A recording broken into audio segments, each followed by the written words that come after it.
Now that experience led you to write a book. I did, yeah. Yeah. It was one of those things that it mattered to me to have the story out there. To me, most of the things that we pursue professionally and recreationally, we sort of do it for the story that we'll have to tell. Burt Reynolds said that, in the end, all we have is our stories. And so I think that the chance to package it into something that could hopefully be entertaining and hopefully be motivating was important to me. And I wrote it kind of as a letter to my son, because I started writing it the day we got home from the hospital with him. My wife really wanted me to dispense with the Cannonball record before we had kids, and so the month after I set the record, we were pregnant. And so we gotten home from the hospital, and I started writing it, and I said, the finish line isn't the trophy.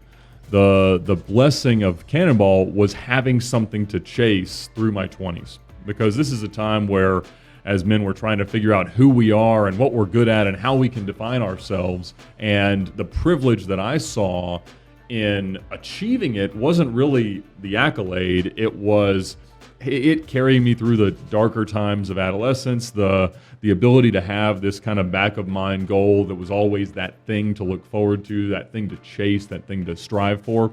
And so, my prayer for him was that, he could find his Cannonball. I hope it's not racing dangerously across the country, but if it is, we'll help him try to minimize the risks. But whatever it is that can possess you to make the best of yourself in chasing it is the greatest thing you could ever find. So the best thing to come out of the Cannonball was the personal growth. I think so, yeah. Just recognizing that in the catharsis of achieving it, it was the recognition that you had sort of, embodied the traits and the characteristics that you wanted to and that you knew it would require. Very cool. So then, after the book, is when you started up VinWiki. Correct. Yeah. So I left the dealership in 2015. I love cars. I love the transactional nature, the constant negotiation that selling exotic cars requires.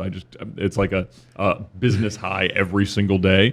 But at the same time, there's no quality of life. There's no work-life balance. It was 70, 80-hour weeks because you just can't turn it off. I mean, people want cars at whimsical times. It's one of the reasons why that's one of the businesses that has just blown up during COVID, is that as everybody's at home, bored with their families, they want to start looking on the internet for cars and they buy everything.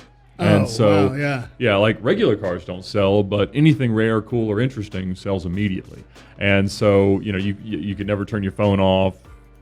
Usher will call you in the middle of the night asking you what color this car is, and, you just answer. And so it was one of those things that I loved, but I needed, as with a growing family, to have a little bit more balance. And so I left it without knowing what was next, which was a little bit daunting. But at the same time, I think from an entrepreneurial perspective, you've got to distance yourself from the immediate, in-your-face distractions that of whatever daily life is, in order to be able to creatively approach whatever problem you want to be able to solve.